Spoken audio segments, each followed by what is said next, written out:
Vamos a pasar de nuestro monólogo a la charla con mi querido Alejandro Torres. ¿Cómo estás, querido Alejandro? Con mucho gusto estar por acá. Qué gusto tenerte. Igualmente, mucho gusto estar por acá. Oye, pues estamos en un momento en donde, pues este fin de semana va a haber elecciones en España y el tema que traes es muy interesante porque quieres conectar como esta relación entre, a propósito, en esa coyuntura de las elecciones en España, de lo que ha sido la derecha, la relación que se ha tenido entre la derecha mexicana y la derecha española, en este caso, o europea. Sí, y es que creo que la mayoría nos preguntaríamos por qué tendría que haber una relación y por qué tendría que haber una conexión, una importancia entre las elecciones, el proceso político, electoral que se esté dando en otros países como en México. Creo que ha sido muy claro que lo que ha sucedido en América Latina pues ha despertado también mucho interés de 2018 para acá. Creo que antes de 2018 era muy indiferente a la mayoría de la sociedad lo que sucedía, los procesos políticos que se estaban dando en otros países, particularmente en América Latina, pero en España, a pesar de que nos separe un océano, que haya una distancia tan grande, pues es innegable tomar en cuenta que hay una relación histórica que une ambos países y que más allá de esta relación histórica, pues además en los últimos años, en la historia contemporánea, pues ha habido relaciones políticas, relaciones económicas que han unido a España con México y en general que han unido al mundo hispanohablante, pero en este caso para mal, ¿no? Que ha sido en el periodo neoliberal los casos de corrupción tan emblemáticos que hemos tenido. Yo creo que los casos emblemáticos más sonados, más escandalosos, que más han indignado a la sociedad, pues han tenido que ver precisamente con empresas españolas. No ha sido, creo yo, pues poca cosa a lo largo de este sexenio cuando se ha tratado de revertir esos contratos y esa normatividad que existía en la ley y que daba paso a muchas de las industrias y de las empresas españolas en México, pues que se hicieron presentes. Los nombres de Iberdrola, por ejemplo, salieron a la luz. Iberdrola, una empresa española. También en el caso de OHL, que ha sido otra empresa emblemática de la corrupción en México, que tuvo complicidades desde el gobierno de Enrique Peña Nieto cuando era gobernador del Estado de México. Tenemos todavía en el Estado de México obras como el Viaducto Bicentenario, que son obras ilegales que se cobran hoy en día a los mexiquenses y que son recursos que no van a parar ni siquiera el presupuesto del Estado. Es dinero que se cobra todavía hoy en día por Aleática, evolucionó OHL a Aleática y es un recurso que va a parar directo a Madrid, no pasa ni siquiera por las arcas del Estado de México. Entonces, creo yo que, como te digo, hay una relación muy estrecha. Desde Salinas habría que preguntarnos la razón por la que Salinas, después de haberse exiliado en distintos lugares del mundo, después de su gobierno, pues Salinas hoy en día está en España, refugiado, digámoslo, protegido por los gobiernos españoles que han estado en España después del fin de la dictadura. ¿Cuál es la situación del contexto político que se vive en España? Después de la dictadura, pues ha habido alternancia realmente solo entre el Partido Popular, que es un partido de derecha, es el partido más importante de la derecha española, que pues se ha caracterizado precisamente por incorporar y simular tiempos nuevos, tiempos de democracia, cuando realmente se había seguido implementando muchas de las políticas neoliberales y antipopulares de la dictadura. Y también, como te digo, ha habido un bipartidismo entre el Partido Popular y el Partido Socialista Obrero Español, que realmente de socialista y de obrero en los últimos años ha tenido muy poco. Ha sido un bipartidismo, yo lo comparo de forma muy curiosa, el bipartidismo de España como el de Estados Unidos. Como el de Estados Unidos, pero más cercano todavía, yo te diría, al del PRIAN en México, claro, en el periodo neoliberal. Al del PRI-PAN, el PAN siendo el Partido Popular, porque además son partidos muy cercanos, forman parte incluso de organismos internacionales, de partidos políticos, plataformas en las que coinciden ideológicamente el Partido Popular y el Partido Acción Nacional en México. Y curiosamente también el Partido Revolucionario Institucional coincide con el Partido Socialista Obrero Español en la llamada Internacional Socialista, que hoy en día pues de socialista tampoco no tiene nada, tampoco tiene nada. Así como el Partido Revolucionario Institucional, de revolucionario no tiene tampoco pues nada. Pero es muy curioso cómo se ha replicado ese modelo tanto en España, más allá de Estados Unidos, que tiene un modelo, un sistema político hecho bajo un modelo anglosajón.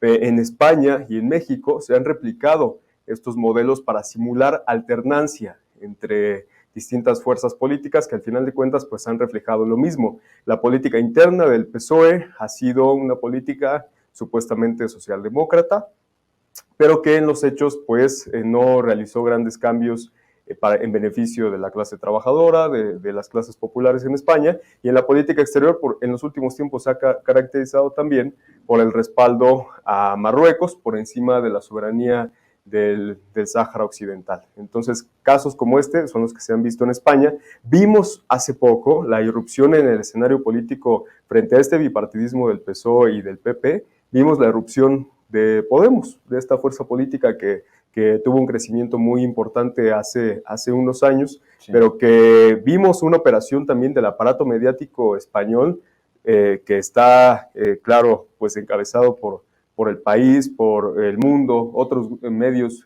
que corresponden a la oligarquía internacional de medios, que atacaron, así como atacaron en su momento al presidente López Obrador y aquí hoy en día Morena, atacaron a Podemos hasta destruirlo. Pero allá tuvo, sí, cumplieron éxito. Su objetivo. Allá es un caso de éxito de este ataque de la oligarquía de medios y cómo lograron en este momento hacer desaparecer del mapa político a Podemos. En las últimas elecciones municipales, yo te diría lo impresionante es que lograron a tal grado la desaparición de política de Podemos, que Podemos prácticamente se quedó sin representación y a su líder, a Pablo Iglesias, que era pues el aspirante a la presidencia del gobierno de España, lo hicieron primero acotarse a competir por el gobierno de Madrid, que ganó al final de cuentas la derecha, encabezada por Isabel Díaz Ayuso, por el Partido Popular, e implementó la más desastrosa política antipopular en plena pandemia, que dejó muchísimas muertes, muchos, lo que allá se conoce como desahucios, que son desalojos de las viviendas a las clases populares por no poder pagar el alto costo de las rentas que se vive en Madrid. Entonces es muy interesante cómo ha sido el avance de la ultraderecha, primero afianzándose en los centros urbanos, que son los que representan, por supuesto, mayor votación y dejando en un mínimo a alguna posibilidad de izquierda que hoy ha tenido que evolucionar en una coalición de partidos que se llama Sumar, pero que de forma muy preocupante las encuestas reflejan que pues la elección que será este domingo 23 de julio tendrá una mayoría del Partido Popular que en coalición con Vox, con esta fuerza de ultraderecha española, lograrán la mayoría para el gobierno de España y que Sumar se quedará en este caso este frente que hoy aglutina a las izquierdas, se quedará con la misma votación que Vox, que el partido de ultraderecha de España. Entonces es muy preocupante lo que sucede sin dudas en España y cómo pues encontrarán seguramente todavía durante unos años en España refugio de los políticos corruptos de México. Eso es un punto importante y aunque ya no nos da mucho tiempo para profundizar en esa parte, pero sí vemos cómo estaba como muy estratégico, ¿no? Mientras eras gobierno, privilegiabas a estas empresas españolas para después que ellos mismas te fueras a trabajar para ellos y te protegieran en España, como es el caso de varios expresidentes, desde Salinas, como tú bien lo dices, hasta el propio Peña Nieto. Ahora, Alejandro, la diferencia entre lo que está pasando en las derechas en España, me parece que en España, no sé cuál sea tu lectura, cada vez es más cínico el que abiertamente pueda llegar el fascismo, la ultraderecha, a ganar grandes poblados importantes, no menores poblados de España, o el gobierno nacional. Y en México estamos viendo que aunque sí hay una ultraderecha que sí existe, que no hay que menospreciar y que sigue operando y que opera en nuestro país y que tiene representaciones incluso violentas como el Yunque y otras organizaciones que son bastante importantes de no olvidar, hay como una mutación de esa falsedad de vestirse de progresistas de vestirse de personas que sí están a favor, ahora resulta del estado de bienestar, que sí están a favor, ahora resulta de los pobres, que sí están a favor, ahora resulta de los indígenas, ¿no? Y entonces estamos viendo esta forma distinta en México y España de la derecha, pero que al final sigue siendo la misma derecha de privilegios, de corrupción, de saqueo, de desgracia, pues, de lo que hemos vivido en los últimos 35 años, bueno, antes de 2018, sí. ¿No? Creo que precisamente haciendo una comparación entre el caso de España y el de México, el gran error de la izquierda española ha sido no apostar por un programa verdaderamente radical. Ha sido correrse al centro, el error de la izquierda española, correrse al centro en los hechos, en el discurso, no apostar por un programa verdaderamente radical. Y en México ha sido exactamente lo contrario.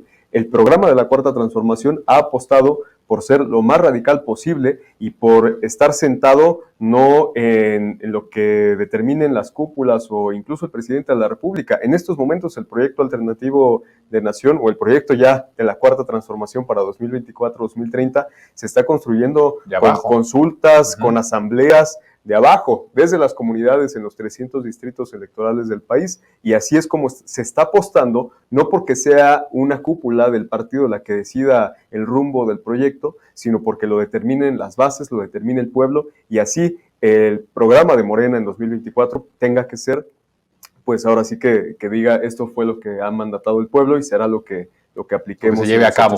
Y el error de la derecha mexicana, por el contrario, justamente ha sido, en lugar de hacer lo que está haciendo la derecha española, que es definirse ideológicamente, decir que ellos apuestan por el libre mercado, por la familia natural, como ellos le llaman, por el sistema de opresión que ha predominado pues tanto en México como en España y en todo el mundo, que legitima el patriarcado, que legitima el interés privado sobre el interés público, y todo esto, y la negación además de la diversidad, que es algo muy característico en España, ¿no? O sea, la negación de la diversidad, que es algo también muy acercado a las ideas del fascismo. En México no, en México la derecha está apostando para este proceso electoral en vestirse de progresista, pero yo creo que pues se lo creerá quien no tenga memoria, quien no sepa ver no solamente lo que representa a Xóchitl Gálvez, sino quienes rodean a Xóchitl Gálvez y quienes podrían llegar, aunque ella no llegue a la presidencia de la República, porque estoy seguro que no llegará,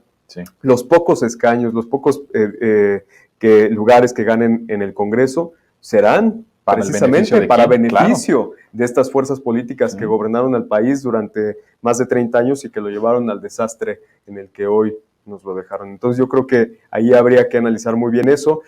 Yo creo que fracasará sin duda, como te digo, esta estrategia de vestirse de progresistas, pero pues está todavía en juego qué tantos votos, qué tanto les puede sumar en el Congreso, ¿verdad? Que ese es el apuesto. Sí, apostar al olvido, a la desmemoria, a lo mejor a la confusión de algunos que se compran este cuento de que hoy son progresistas, de que hoy son de izquierda, para poder lograr algunos lugares en el Congreso de la República. Bueno, pues ya estaremos viendo, Alejandro, porque se está poniendo muy intenso todo esto de las campañas. Es una campaña muy obscena y grotesca la que se está haciendo alrededor de Xóchitl, apostando a querer vernos como estúpidos, a de nuevo tratarnos como estúpidos, como un pueblo que no tiene memoria, como un pueblo que no se acuerda. Y yo apostaría, y aquí hacemos votos porque entre el pueblo sabemos quién es pueblo y quién es no. Creo que eso también ha quedado muy claro desde que el presidente llegó a la presidencia de la República. Entre el pueblo nos identificamos. Claramente, estos no son pueblo. Estos son oligarquía, estos son privilegiados, estos son los que trabajaron para el beneficio de unas 30 familias, pero no para el del grueso de la sociedad. Ojalá y que esto el pueblo lo identifique, ¿no? Y lo haga valer. Y será fundamental, no ha terminado todavía, hay que decirlo, no ha terminado todavía el proceso de construcción del proyecto de Nación 2024-2030, pero esto será además en lo federal, en el programa nacional. Todavía habrá que ver en qué medida hay la posibilidad de construir este proyecto también en lo local. Quienes aspiren por competir por los distritos electorales, por las presidencias municipales, por los gobiernos de los estados que estarán en juego en 2024, ¿qué tanto estarán dispuestos de aprovechar estos meses para no sentarse a la hamaca, sino salir a preguntar esto también a la gente? Tú estás involucrado en eso también, de la construcción, en lo que a ti te toca, y te parece que el próximo viernes nos hables un poquito Claro que sobre cómo se está construyendo esto, que es un tema súper Claro que sí, interesante. con gusto. Y no sé si hay algunas cosas que viste que se están proponiendo, porque eso es importante. Sí, con mucho gusto. Lo Bueno, estaremos mi querido haciendo. Alejandro, muchas gracias. Muchas gracias, Nos vemos el querido próximo Jonathan. viernes. Muchísimas Cuídate gracias. mucho. El tiempo se nos terminó. Hasta lunes. Descanse. Que esté muy bien.